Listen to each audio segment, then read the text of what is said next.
오늘 이 본문을 말씀을 의지해서 왜 주를 경외해야 하는가, 왜 주님을 경외해야 하는가라는 제목으로 하나님의 말씀을 선포하려고 합니다. 여러분, 오늘 말씀을 잘 들으셔야 됩니다. 하나님은 이 세상을 창조해 놓으시고 하나님 보시기에 너무 좋았더라 말씀하세요. 야, 하나님이 만드신 세계니까 얼마나 감동이 있겠어요. 그리고 좋은 이 세상을 왜 만들었느냐? 인간에게 마음껏 누리고 행복하게 살게 하시기 위해서, 주시기 위해서 만들었다는 거예요. 그 사람이 이 세상을 살다가 스트레스를 받고, 겉보기에는 사람들이 멀쩡하지만 그 내면에는 갖가지의 스트레스를 받고 여러 가지 억압을 당하고 괴로워하는 심령들이 자연의 세계를 딱 가서 보면 어떤 마음이 생겨요? 정말 아름답고 좋은 곳에 딱 가면 그냥 감복이 일어납니다. 이야, 너무너무 멋진 자연을 보면서 거기에서 힐링이 돼요. 거기서 사람이 마음도 치유가 되는 역사가 일어납니다. 하나님이 세계가 얼마나 아름답게 만들었는지, 그런 세상을 하나님이 인간에게 주시기를 원하신다는 거예요. 근데 누구에게 주시기를 원하느냐? 아무에게 주는 것이 아니라 타락한 사람이, 잘못된 사람이 다녀가면 다 다녀갈수록 다 망가뜨린다는 거예요. 오염을 지키고 망가뜨리는데 누구에게 주기를 원하시느냐? 하나님을 경외하는 자에게 좋은 것을 아끼지 아니하시고 주시기를 원한다고 성경은 말씀합니다.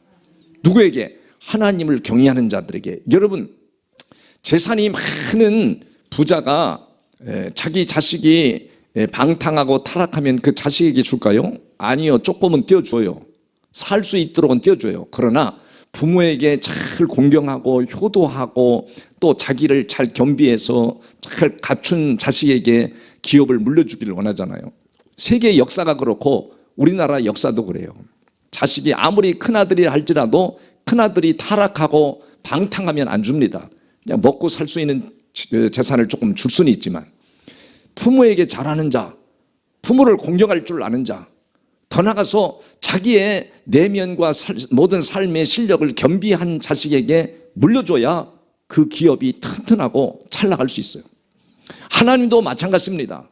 여러분, 하나님을 공경할 줄 아는 자, 어른을 공경할 줄 아는 자, 그 사람이 됨됨이가 좋기 때문에 무슨 일이든 잘하게 돼 있습니다. 그래서 하나님을 경외하는 자에게 하나님은 좋은 것을 아끼지 않냐고 주시기를 원하신다는 것을 성경에 곳곳에서 말씀해요. 그래서 여러분, 왜 하나님이 우리 인간을 향하여 하나님을 경외하라고 할까? 그 경외하라고 하는 말씀이 너무 놀랍습니다. 히브리어로는 야레, 샤하, 또 헬라어로는 뭐라고 써냐면 율라메 오마이, 이게 좀 어려워요, 단어가. 그리고 또 헬라어로 라투로라고 하는 단어를 사용했는데, 이런 말씀을 종합해서 딱 보면 하나님을 두려워하다, 하나님을 존경한다, 하나님을 공경한다, 하나님 앞에 예배한다, 하나님을 섬긴다, 이런 말로 다 써 있어요. 그게 섬김의 정의는 바로 뭐냐? 예배를 잘 드리는 걸 말해요.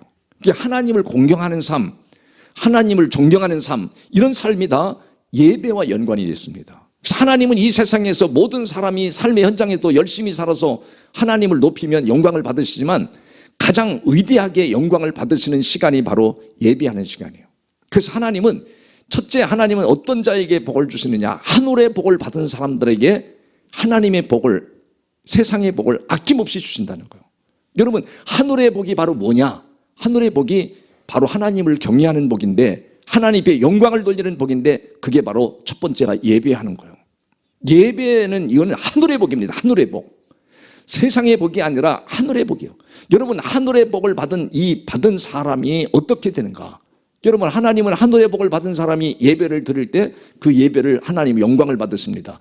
그래서 이 예배는 하나님이 주시는 은혜와 생명과 또 거룩함과 모든 에너지가 다 넘쳐나는 현장이 바로 예배하는 현장이에요. 여러분, 예배를 통해서 하나님은 영광을 받으시고, 예배를 통해서 하나님 모든 일을 이루시길 원합니다. 그래서 예배를, 여러분, 정말 예배를 목숨 걸고 예배를 지키는 사람들은 하늘의 복을 받은 사람이다, 그렇게 말해요. 두 번째로는 바로 하늘의 복을 받은 사람, 어떤 사람이냐? 영혼이 타락하고 영혼이 좌절하고 방탕하고 죄 속으로, 세상 속으로 막 흘러가는 사람들을 하나님께로 인도하는 영혼, 하나님 앞에 전도하는 사람이 바로 하늘의 복을 받은 두 번째 사람이다. 여러분, 고린도전서 1장 21절에 보면 정확하게 그런 말씀을 합니다. 고린도전서 1장 21절에 보면 하나님의 지혜에 있어서는 이 세상의 자기 지혜로, 아무리 자기 지혜로는 하나님을 알지 못하므로 하나님께서 뭐요? 전도에 미련한 것으로 믿는 자들을 뭐 하시기를 기뻐했대요? 구원하시기를 기뻐하셨도다 그래요. 하나님이 기뻐하시는 게 바로 뭐냐? 전도하는 거래. 방탕하고 타락하고 잘못된 인생을 향하여 달려가는 사람을, 죄악의 길로 달려가는 인생을, 그의 인생을 끄집어 당겨서 하나님께로 인도하는 인생, 그걸 하나님이 그렇게 기뻐하신다는 거예요. 그렇기 때문에 전도는 세상 사람들이 보기에, 믿음이 없는 사람이 보기에는 미련한 짓이라는 거예요. 그런데 이건 하늘의 복이라는 게, 하늘의 복. 그런 사람을 하나님이 하늘의 복을 받은 사람이다 그렇게 말해요. 여러분, 세 번째로는 바로 어떤 사람이냐면 바로 기도하는 사람. 이 기도는 하늘의 복이다. 여러분, 기도하는 사람 바로 하늘의 복을 받은 사람이다 이렇게 말합니다. 여러분, 성경에 여러 구절이 있습니다. 시편 70편 1절에서도 어떤 말씀이 나오느냐면 하나님이여 나를 건지소서, 여호와여 속히 나를 도우소서. 성경에 하나님, 내가 어렵고 힘들 때 이게 하나님을 위해서 여러분이 기도하라는 게 아니라 여러분을 위해서 하는, 이게 하늘의 복이라는 거예요. 그래서 하나님, 내가 힘들 때, 내 인생이 지치고 피곤하고 너무 어려울 때 하나님 도와주시옵소서, 하나님 도와주시옵소서, 이런 삶이 하늘의 복을 받은 사람이다. 여러분, 빌립보서 4장 6절과 7절에서도 정확하게 그 말씀을 합니다. 빌립보서 4장 6절에 보니까 아무것도 염려하지 말고 다만 모든 일에 기도와 간구로 너희 구할 것을 감사함으로 하나님께 아리라. 감사함으로, 아무 걱정하지 말고 감사함으로 하나님께 기도하고 아리면, 그리하면 7절에 그리하면 모든 지각이 뛰어난 하나님의 평강이 그리스도 예수 안에서 너희 마음과 생각을 지켜주시는 역사가 임한다는 거예요. 여러분, 그렇기 때문에 기도 생활을 해야겠어요. 그러니까 이 기도 생활이라는 것은 바로 하늘의 복을 받은 사람이요. 그런데 이번 주간에 저는 그런 사람을 만난 거예요. 이 세 가지 하늘의 복을 정확하게 받은 사람을 만났는데, 화원하는 농장을 크게 하는 분이에요. 충청남도에서는 제일 크게 하시는 분인데, 이분을 안 지가 한 23년 됐습니다. 그런데 실제 만나서 차를 한 잔 마시면서 한 3, 40분 얘기했는데, 이번 주 설교하려고 이 말씀을 딱 제목을 잡아놓고 본문을 잡아놓고 묵상하고 기도하는 중에 딱 만났는데, 그 권사님이 하늘의 복을 받는 방법을 정확하게 알고 있는 사람이었어요. 지금 이 어려운 시대에도 예배에 목숨을 걸고, 자기 식구가 내 식구인데 내 식구가 예배 드리는 거를 생명을 걸고 목숨을 걸고 예배를 드린다는 거예요. 두 번째, 전도. 지금도 전도를 한다는 거예요. 전도. 자기 교회는 지금도 전도에서 오는 사람들이 많대. 그냥 보내준 사람도 많고, 지금 다 어렵잖아요, 교회들이요. 근데 거기는 그렇지 않다는 거예요. 세 번째, 기도하는 이 새벽 기도를 놓치지 않는다는 거예요. 다른 거는 못해도 새벽 기도를 열심히 해. 그러니까 이 하늘의 복을 받는 방법을 정확하게 알고 있는 사람이었어요. 놀랍습니다. 간증을 듣고 이야기를 하는 중에 제가 감동이 뛰고 큰 힘이 뛰고 또 용기를 얻게 됐어요. 그러니까 이렇게 하늘의 복을 받은 사람에게 하나님이 두 번째, 큰 대지의 두 번째, 땅의 복을 주신다는 거예요. 땅의 복의 첫 번째, 하나님을 경외하는 자, 하나님 앞에 예배하는 자, 영혼을 타락하는 인생, 잘못된 길로 가는 인생에게 전도하는 인생, 영혼을 사랑하는 자, 하나님이 기뻐하신다 그랬잖아요. 기도하는 이 하늘의 복을 받은 사람에게 첫 번째 땅의 복을 주시는데, 어떤 복을 주시냐? 첫 번째, 자기 자신에게 하나님이 복을 확실하게 주십니다. 잠언 9장 10절에 보면 뭐라고 써있느냐면, 하나님을 경외하는 것, 하나님을 경외하는 것이 지혜의 근본이요 거룩하신 자를 아는 것이 명철이니라 그래요. 여기에 하나님을 경외하는 것이 지혜의 근본이다, 지혜의 시작이라는 거예요. 여러분, 세상에서 돈을 많이 벌어도 또 사람이 지혜로우냐? 그렇지 않습니다. 권력의 자리, 높은 자리에 올라가도 사람이 지혜로우냐? 그렇지 않습니다. 여러분, 학교를 많이 다니고 좋은 학교를 다녔다고 해서 지혜로우냐? 안 그래요. 좋은 학교를 다녔는데도 그렇게 상식적으로 보면 모나고 잘못되고 불의한 사람들이 얼마나 많습니까? 근데 이 지혜는 바로 하나님을 경외할 때만 하나님이 주시는 거예요. 여러분, 그렇기 때문에 이 경외한다는, 하나님을 경외하는 자에게 지혜의 복을 자신들에게 다 주십니다. 여러분, 권력은 잠시예요. 아무리 용을 쓰고 힘을 써도 뭐 몇십 년 가냐 못 갑니다. 그러니까 권력은 잠시지만 지혜는 영원한 거예요. 영원한 거. 영원한 지혜를 하나님이 주신다는 걸 꼭 믿으시기를 바랍니다.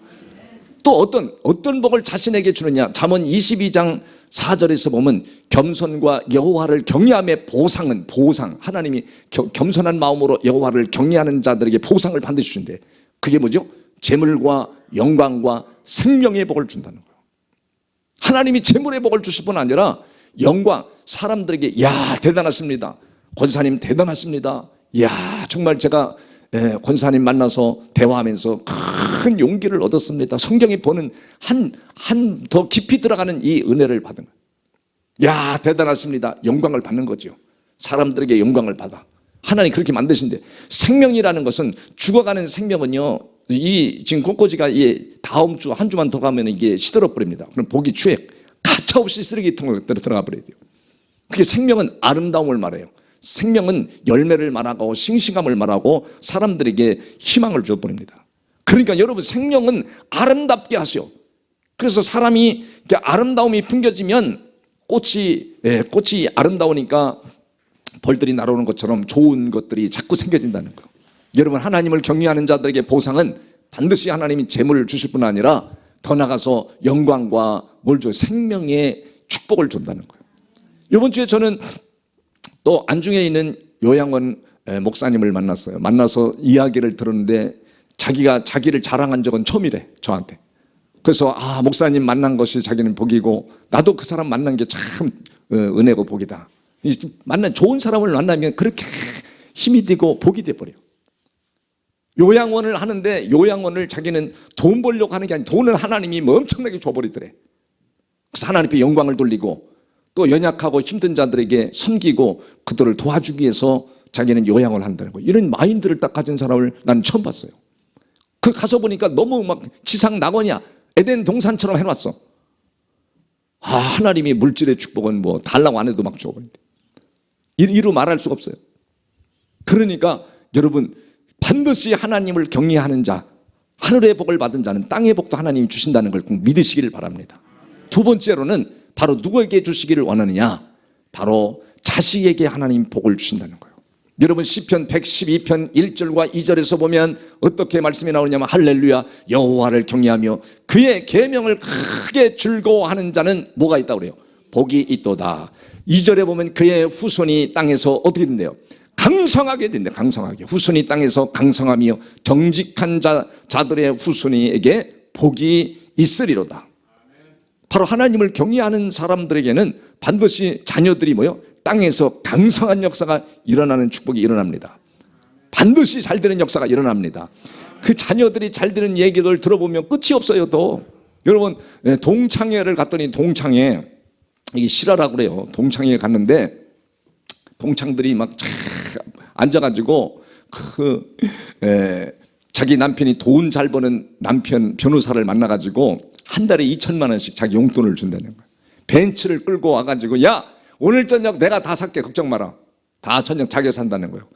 그랬더니 얼마 있다가 미자가 들어오더니, 들어와가지고선 우리 아들이, 큰 아들은 판사, 둘째 아들은 의사, 셋째는 딸인데 외교관, 그거 만들어가지고 막 얘기를 했더니, 뭐 잘난 여자, 이쁜 여자 소용없더래요. 저리 가라. 남편 잘 만나가지고 돈 잘 쓰고 뭐 좋은 차 끌고 다니는 거 소용없더래요. 다 누구한테 마음이 쏠려 있어요? 누구한테 전부 집중이 돼 있어요? 미자한테. 미자. 너 어떻게 해서 자식들을 그렇게 훌륭하게 키우냐? 전부 다 자식들이 다 망가져 버렸거든요. 다 타락하고 잘못되었는데 어떻게 해서 이렇게 판사를 만들고 의사를 만들고 이 외교관을 만드는 최고의 이 자녀들을 만들었는지, 그 얘기를 듣느냐고 전부 다 눈과 마음과 귀가 다 거기에 쏠려 있더래요. 그러니까 자식이 잘 돼야 되는 거예요. 자식이. 아멘 하는 사람만 잘 될 줄을 믿습니다. 여러분, 경매에 가서 두 번째는 소용도 없어. 첫 번째 아멘 해야 역사가 일어나는 줄을 믿으시기를 바랍니다. 자식이 잘 돼야 돼. 자식이 다 망가져 버리면 소용없습니다. 자식들이 다 길이 열리고 부모보다 더 단단히 서가고 강성하는 역사가 딱 있을 때 부모는 죽는 그날까지 영광이 영광. 야, 우리 자식들 봐라. 우리 자식들이 나한테 잘하는 거 봐라. 다 잘할 줄을 믿습니다. 우리 자식들도 잘할 줄을 믿습니다. 비우는 사람은 오래 못 살아. 예. 그게 여러분 자식들이 잘 되는 거예요. 자식들이 잘 되는 거를 여러분 증명해 보일 때가 오는 거예요. 여러분 하나님이 자식들에게 잘 되도록 만들어 준다는 거예요. 그러니까 여러분 마구제비로 살아갔어요. 그냥 정말 하늘의 복을 받도록 살아갔어요. 여러분 기도해야죠. 자녀를 위해서, 미래를 위해서, 대한민국을 위해서 기도하는 어머니가 그 집안에 하나 있으면요, 집안이 다 살아버립니다. 전도하는 사람 있어도 살아버립니다. 예배를 생명 걸고 드리는 사람만 있어도 그 집안이 다 살아버려요. 하늘의 복을 받은 사람은 반드시 하나님 땅의 복을 주잖아요. 자기 자신에게 복을 주시죠. 자식에게 복을 주지요. 더 나가서 세 번째는 가정사에 복을 준다고 그랬어요. 시편 112편 여러분 3절에 뭐라고 말씀하는가? 여러분 시편 112편 3절에 보면 놀라운 말씀이 기록되어 있습니다. 부와 재물이 어디에 있대요? 그의 집에 있으며 그의 공의가 영구히 서 있으리로다. 재물이 그 집에 있다는 거예요. 하나님이 재물의 복을 반드시 주겠다고 성경 규절이 얼마나 인간을 향하여 말씀하시는지요. 여러분 자식의 복도 주시죠. 집안에 재물의 복이 있게 만드시오. 여러분 오늘 본문에도 시편 103편 이 17절에도 보면 그렇게 나왔어요. 여호와의 인자하심은 자기를 경외하는 자에게 뭐예요? 영원부터 영원까지 이르리며 그의 의는 자손의 자손에게 이르리로다. 자손에게 계속 하나님을 경외하고 하나님의 말씀을 따라가는 사람들에게는 반드시 인생이 자기의 삶의 영혼에까지 이르고 자기 자손에까지도 미치는 역사가 임하도록 하신다는 거예요. 할렐루야. 믿으시길 바랍니다. 여러분 말라기서 4장 2절에도 그렇게 말합니다. 내 이름을 경외하는 너희에게는 의로운 해가 떠올라서 공의로운 해가 떠오른다는 건 바로 예수 그리스도가 여러분의 심령에서 떠올라가지고 치료하는 광선을 여러분에게 비춰줘 버린다는 거예요. 여러분의 심령에, 여러분의 마음속에, 여러분의 아픈 곳에 쫙 비춰져 버린다는 거예요. 요새는요 과학이 발달하고 의학이 발달해서 수술을 하는 경우도 있지만 수술을 안 하는 경우도 많아요. 레이저로 그냥 쏴버립니다. 가서 누워서 딱 있으면 레이저로 그냥 쏴버려요. 다 쏴버려요. 야, 이 장애에 있는 혹도 가서 그냥 가서 지져버려가지고 다 떼버려요. 얼마나 놀랐습니까? 근데 하나님은 거기 가서 막 이렇게 저렇게 안 해도 하나님을 잘 경외하고 믿음으로서 하늘의 복을 받은 사람들은 그냥 레이저를 치유하는 광선의 내절을 우리 주님이 우리 안에서 떠올라가지고 쫙 내리쳐가지고 지져버리고 치료하고 여러분 회복한다는 걸 믿으시기를 바랍니다. 가정에 복을 주신다는데 여러분 하나님 앞에 도와주시옵소서. 내 인생을 도와주시고 우리의 자녀들을 도와주시고 이 나라를 붙들어 주시기를 원합니다. 이렇게 하나님 앞에 구하는 자들을 하나님께서 어떻게 했냐. 시편 34편 9절에서 보니까 너무 놀라운 말씀이 기록이 됐습니다. 너희 성도들아 여호와를 뭐하라 그래요? 경외하라.